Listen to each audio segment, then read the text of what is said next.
नवनिर्वाचित आमदारांचा शपथविधी आणि विधानसभा अध्यक्षांची निवड करण्यासाठीच विशेष अधिवेशन आजपासून सुरू झालंय। पण पहिल्याच दिवसाची सुरुवात झाली विरोधकांच्या सभात्यागाने। आमदारकीची शपथ घेण्याआधीच विरोधकांनी बहिष्काराचं हत्यार उपसलं आणि शपथ घ्यायलाच नकार दिला। ईव्हीएम आणि निवडणूक आयोगावरचा संशय यावरून आंदोलनाने विरोधकांनी पहिला दिवस गाजवला आणि इथून पुढे काय होणार याचे संकेतही दिलेत। पाहूया राजकीय शोलेमधला हा स्पेशल रिपोर्ट।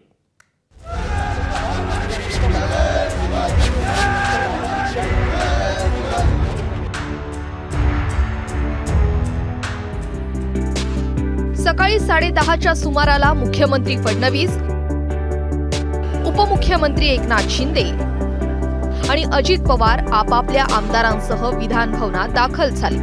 अजित पवारांच्या आमदारांनी गुलाबी फेटे घालून तर भाजप शिवसेनेच्या आमदारांनी भगवे फेटे घातले होते। छत्रपती शिवाजी महाराजांच्या पुतळ्याला अभिवादन करून पायऱ्यांवर घोषणा देत शक्ती प्रदर्शन करत महायुतीचे नेते विधान भवनात दाखल झाले। एकीकडे सत्ताधारी शक्ती प्रदर्शन करत असताना मवियाचे आमदार मात्र शांतपणे विधान भवनात पोहोचले। पण हंगामी अध्यक्षांनी राज्यपालांच्या आदेशाचं वाचन करत शपथविधी सुरू होत असल्याचं सांगितलं। त्यावेळी आदित्य ठाकरेंसह काही विरोधकांनी सभात्याग केला। नाना पटोलेंसह विरोधी पक्षाच्या नेत्यांच्या नावांची शपथविधीसाठी घोषणा झाली, पण ते सभागृहात नव्हते। सभागृहात या घडामोडी घडत असताना दुसरीकडे सभागृहाबाहेर जितेंद्र आव्हाडांनी थेट आय लव्ह मार्करवाडीचे पोस्टर्स झळकावले। आदित्य ठाकरे, जितेंद्र आव्हाडांसह मवियाच्या आमदारांनी शिवरायांच्या पुतळ्याला अभिवादन करत आज शपथ न घेण्याची घोषणा केली। एखादं सरकार जेव्हा एवढ्या बहुमताने निवडून येतं तेव्हा वातावरण उत्साहाचं असतं, जल्लोष असतो, साजरं करत असतात सगळे।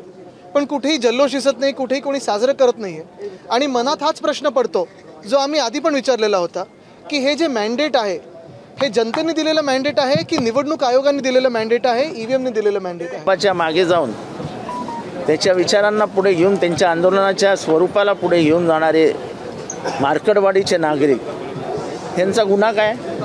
त्यांना अटक कशाला केली? एक तर तुम्ही घाबरलात की मार्करवाडीचं लोण हे पूर्ण महाराष्ट्रात पसरलं आणि आता अटक करून तुम्ही त्याला अजून फुंकर मारलीत। मताचा अधिकार हा लोकशाहीतला सगळ्यात महत्त्वाचा व्यक्ती स्वातंत्र्यातला भाग आहे। पण आता निवडणूक आयोगाच्याच माध्यमातून मशीन हॅक करतात की आपण जे 76 लाख मतं ही अंधारात त्यांनी मारून घेतलीत, या सगळ्या मागं मोठं गुपित आहे। दाल में काला नाही डाळच काळी आहे। नाना पटोले आणि जितेंद्र आव्हाड आदित्य ठाकरेंसह मातोश्रीवर दाखल झाले। उद्धव ठाकरेंनी शरद पवारांशी फोनवरून चर्चा केली।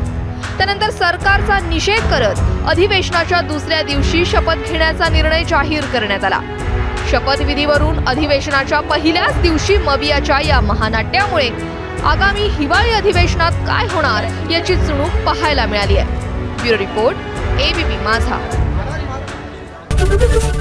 एबीपी माझा, उघडा डोळे बघा नीट।